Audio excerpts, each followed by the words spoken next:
All 6 THAAD launchers returned to Seongju from Osan. All 6 truck-mounted launchers belonging to the U.S. Army's only THAAD battery in South Korea have returned to their home base in Seongju County, ending a 3-month deployment to Osan Air Base that sparked months of speculation about whether Washington was stripping the Korean peninsula of missile defenses to support its military campaign against Iran, Yonhap news agency reported Sunday. The return of all 6 launcher vehicles to the Seongju base, confirmed through photographs released by Yonhap on June 21st, closes the most visible chapter of a controversy that began in early March 2026, when the launcher trucks were first observed departing Seongju for Osan Air Base in Pyeongtaek, a facility located approximately 60 kilometers 37 miles south of Seoul that regularly handles large U.S. military transport aircraft including the C-5 Galaxy and C-17 Globemaster, both capable of airlifting heavy military equipment over intercontinental distances. The movement immediately raised alarm in Seoul, Pyongyang watchers, and allied defense establishments across the Indo-Pacific because the Seongju THAAD battery is South Korea's only high-altitude missile defense system capable of intercepting ballistic missiles during the terminal phase of flight, and its potential removal, even partial, would create a gap in the layered defense architecture protecting American forces and South Korean cities from North Korean ballistic missiles.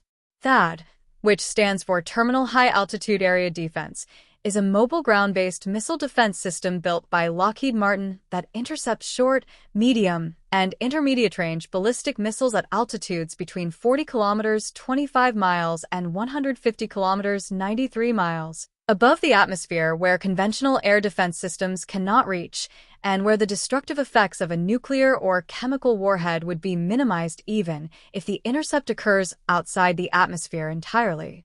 A single THAAD battery consists of 6 truck-mounted launchers, each carrying 8 interceptor missiles in sealed canisters, a fire control and communications element that processes engagement solutions, and the ENTPY-2's band radar, developed by Raytheon, which detects and tracks incoming ballistic threats at ranges sufficient to provide early warning and targeting data.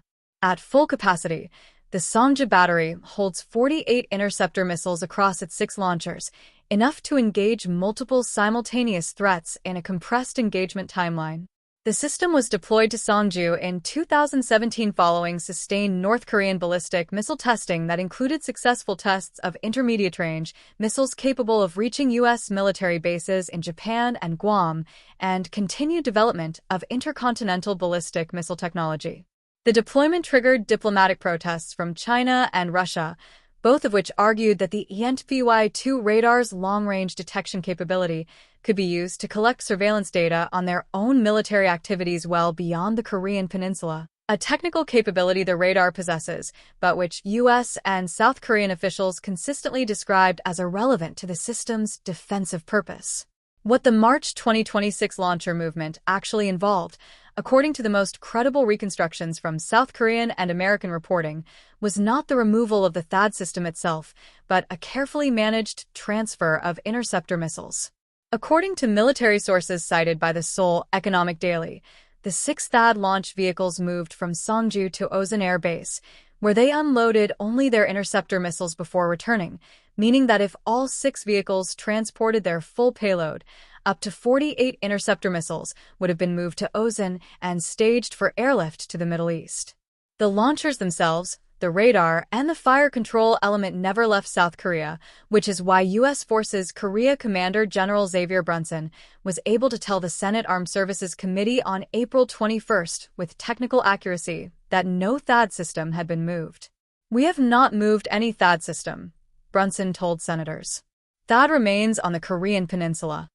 Brunson added that the United States was sending munitions forward and that they were sitting right now waiting to move, a careful formulation that distinguished between the interceptor missiles, which were being transferred, and the broader system, which remained in place. That distinction matters because a THAAD launcher without interceptor missiles is a truck with empty tubes, operationally useless until reloaded, while the radar and fire control element retain their detection and tracking capability regardless of launcher status. The reason for the interceptor transfer points directly to the intensity of the U.S.-Iran conflict that began in early 2026.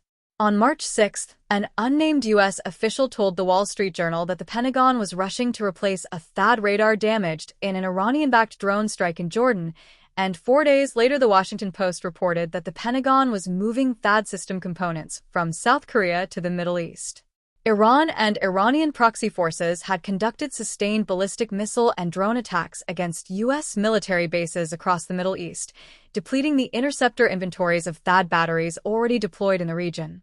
Replenishing those batteries required drawing from available stockpiles elsewhere, and the Seongju battery represented one of the more accessible sources of THAAD interceptors in the U.S. global inventory.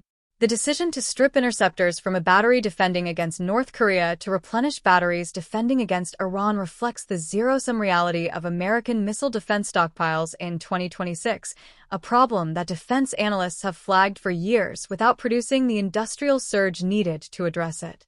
THAAD interceptors are produced by Lockheed Martin at a rate that has never kept pace with the system's expanding global deployment, and the Iran conflict accelerated consumption at a rate that forced uncomfortable choices about where to accept risk. South Korea accepted that risk for the duration of the transfer, banking on the judgment that North Korea would not choose the weeks of the Iran conflict to conduct a major ballistic missile attack on the peninsula. The full THAAD battery has now returned to Seongju after a temporary move to Osan sparked speculation about a possible Middle East deployment, and U.S. Forces Korea declined to comment on the specific movements, citing operational security, while directing media to Brunson's Senate testimony for guidance on the command's posture. South Korean Defense Minister Ahn Gyubak said during a May meeting with correspondents in Washington that Seoul and Washington had not discussed transferring the THAAD system itself, a statement consistent with what the physical evidence ultimately showed. Whether the Seongju battery has been reloaded with a full complement of 48 interceptor missiles following the return of its launchers is not publicly known, and U.S. Forces Korea has not addressed the question.